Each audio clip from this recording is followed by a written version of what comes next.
നമ്മൾ ഏതാനും ദിവസങ്ങൾക്ക് മുമ്പ് ചെയ്തൊരു വീഡിയോയിൽ പറഞ്ഞതുപോലെ ഇന്ത്യ ഗവൺമെന്റ് നല്ല രീതിയിൽ തന്നെ അമേരിക്കയുമായിട്ട് സഹകരിക്കുന്നുണ്ട്. അനധികൃതമായിട്ട് അമേരിക്കയിലേക്ക് കുടിയേറിയിട്ടുള്ള കൃത്യമായ രേഖകളില്ലാത്ത ഇന്ത്യക്കാരെ ഇന്ത്യയിലേക്ക് മടക്കി കൊണ്ടുവരാൻ ഇന്ത്യ തീരുമാനിക്കുകയാണ്. ഇത് സംബന്ധിക്കുന്ന ഒഫീഷ്യൽ സ്റ്റേറ്റ്മെന്റ്സ് എല്ലാം തന്നെ നമ്മുടെ വിദേശകാര്യ വകുപ്പിന്റെ ഭാഗത്ത് നിന്ന് ഉണ്ടായിട്ടുണ്ട്. അതായത് നമുക്ക് എവിഡൻസ് വേണം അവർ ഇന്ത്യക്കാരാണ് എന്നുള്ളതിന്. ആ എവിഡൻസ് അമേരിക്ക കൈമാറിയാൽ ഈ പറയുന്ന അനധികൃതമായി അമേരിക്കയിലേക്ക് എത്തിയിട്ടുള്ള ഇന്ത്യൻ പൗരന്മാരെ തിരിച്ച് രാജ്യത്തിലേക്ക് സ്വീകരിക്കാൻ ഇന്ത്യ തയ്യാറാണ്. എന്താണ് മോദിയുടെ ഈ ഒരു തീരുമാനത്തിന്റെ പിന്നിൽ?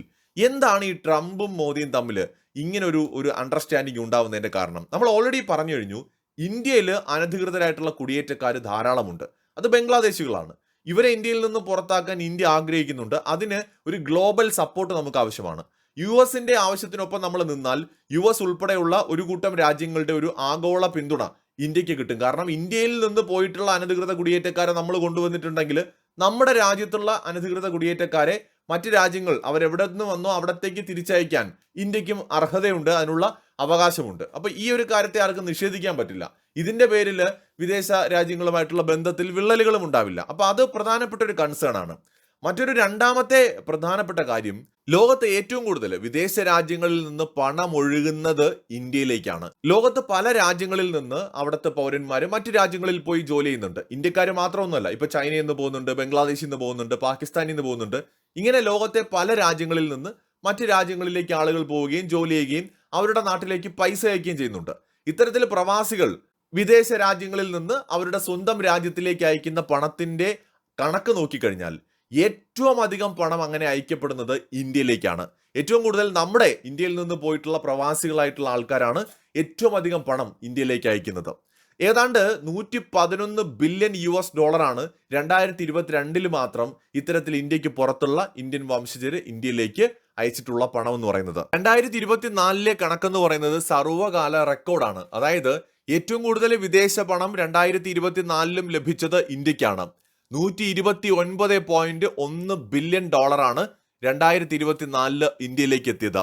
അതായത് ലോകത്ത് തന്നെ ഏറ്റവും ഉയർന്ന ഇത്തരം ഒരു പണം ഇടപാടാണ് നടന്നിരിക്കുന്നത്. അതായത് ഇത്തരത്തിൽ ഫോറിൻ റെമിറ്റൻസ് ഏറ്റവും കൂടുതൽ കിട്ടിയിട്ടുള്ള രാജ്യം എന്ന് പറയുന്നത് നമ്മുടെ ഇന്ത്യയാണ്. നമ്മുടെ വേൾഡിലെ ഷെയർ എന്ന് പറയുന്നത് 14.3% ആണ്.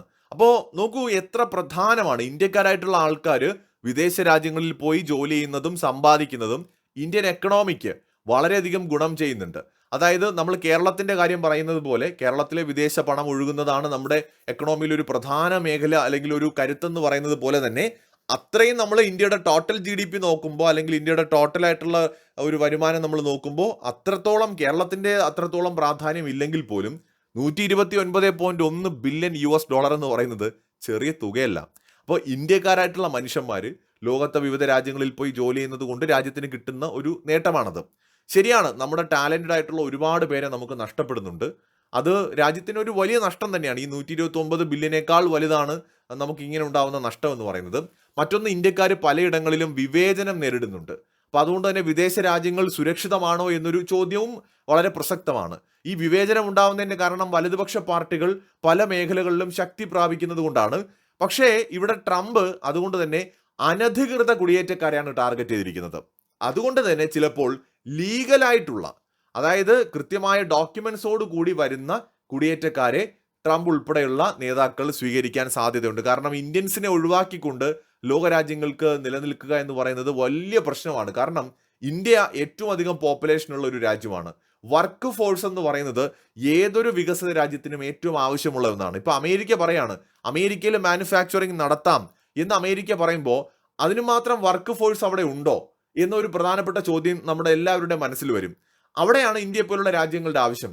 ഇസ്രയേലിന് പെട്ടെന്ന് കുറെ തൊഴിലാളികളെ ആവശ്യമായിട്ട് വന്നു വിവിധ മേഖലകളിൽ. കാരണം പലസ്തീനുമായിട്ട് യുദ്ധം തുടങ്ങിപ്പോയി.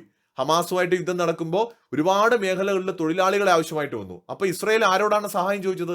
ഇന്ത്യയോടാണ്. കാരണം ഇന്ത്യയിൽ വിദേശ രാജ്യങ്ങളിൽ പോയി തൊഴിൽ ചെയ്യാൻ ഇഷ്ടപ്പെടുന്ന സന്നദ്ധരായിട്ടുള്ള ഒരുപാട് പേര് നമുക്ക് കിട്ടും. മാത്രമല്ല മറ്റു പല വികസ്വര രാജ്യങ്ങളുമായി താരതമ്യപ്പെടുത്തുമ്പോൾ ഭേദപ്പെട്ട വലിയ മോശം ട്രാക്ക് റെക്കോർഡ് ഇല്ലാത്ത ആൾക്കാരാണ് പൊതുവെ ഇന്ത്യൻസ്. സോ അതുകൊണ്ട് തന്നെ ഇപ്പോൾ ട്രംപിന്റെ ഇപ്പോഴത്തെ ഈ കുടിയേറ്റ നയത്തെ അല്ലെങ്കിൽ അദ്ദേഹത്തിന്റെ ഈ അനധികൃത കുടിയേറ്റക്കാരെ പുറത്താക്കാനുള്ള തീരുമാനത്തെ ഇന്ത്യ സപ്പോർട്ട് ചെയ്യുന്നതിലൂടെ ഇന്ത്യക്ക് നാളെ നമ്മുടെ നാട്ടിൽ നിന്ന് ഇത്തരത്തിൽ അനധികൃതരായിട്ട് ഇവിടെ വന്നിട്ടുള്ള കുടിയേറ്റക്കാരെ ഒഴിവാക്കാൻ സാധിക്കും എന്നുള്ള ഒരു നേട്ടമുണ്ട്. രണ്ട്, കൂടുതൽ ലീഗലായിട്ടുള്ള ഡോക്യുമെന്റ്സോട് കൂടി അർഹരായിട്ടുള്ള തൊഴിലാളികളെ നമുക്ക് അമേരിക്കയിലേക്ക് അയക്കാൻ പറ്റും. ഇതിലൂടെ പീപ്പിൾ ടു പീപ്പിൾ റിലേഷൻ നമുക്ക് മെയിൻറ്റെയിൻ ചെയ്യാൻ പറ്റും. ഇപ്പൊ നമ്മൾ സ്വീകരിക്കാൻ പറ്റില്ല എന്ന് പറഞ്ഞു എന്ന് കരുതുക.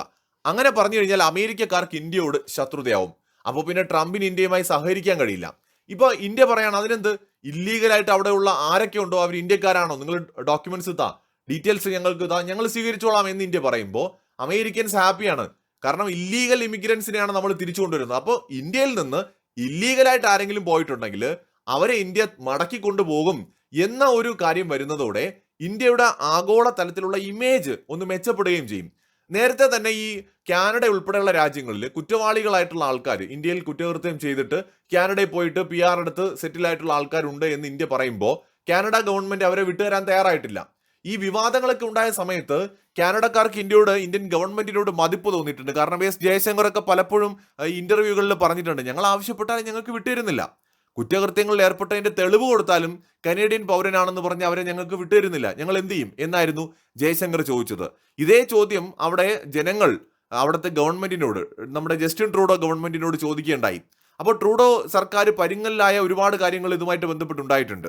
അപ്പോൾ ഇവിടെ നമ്മൾ കാണേണ്ടത് ഇന്ത്യ എന്ത് ചെയ്യാണ്, ഇല്ലീഗൽ ഇമിഗ്രൻസിനെ തിരിച്ചെടുക്കാൻ തയ്യാറാണെന്ന് പറയുന്നതോടെ അമേരിക്കൻ പൗരന്മാർക്ക് ഇന്ത്യയോട് കുറെ കൂടി മതിപ്പുണ്ടാവുകയുള്ളൂ. അപ്പോൾ ഇന്ത്യയിൽ നിന്ന് ലീഗലായിട്ട് പോകുന്ന, ഡോക്യുമെന്റ്സ് എല്ലാം ഉള്ള ലീഗലായിട്ട് പോകുന്ന ആൾക്കാർ ഒരിക്കലും അവിടെ ഒരു പ്രശ്നം നേരിടേണ്ടി വരില്ല. ജനങ്ങൾക്കിടയിലുള്ള ആ ഒരു സൗഹൃദം നമുക്ക് നിലനിർത്താനും കഴിയും. അതുകൊണ്ട് തന്നെ മോദി ഗവൺമെന്റിൻ്റെത് മികച്ചൊരു നീക്കമായിട്ടാണ് ഈ ഘട്ടത്തിൽ നമുക്ക് തോന്നുന്നത്.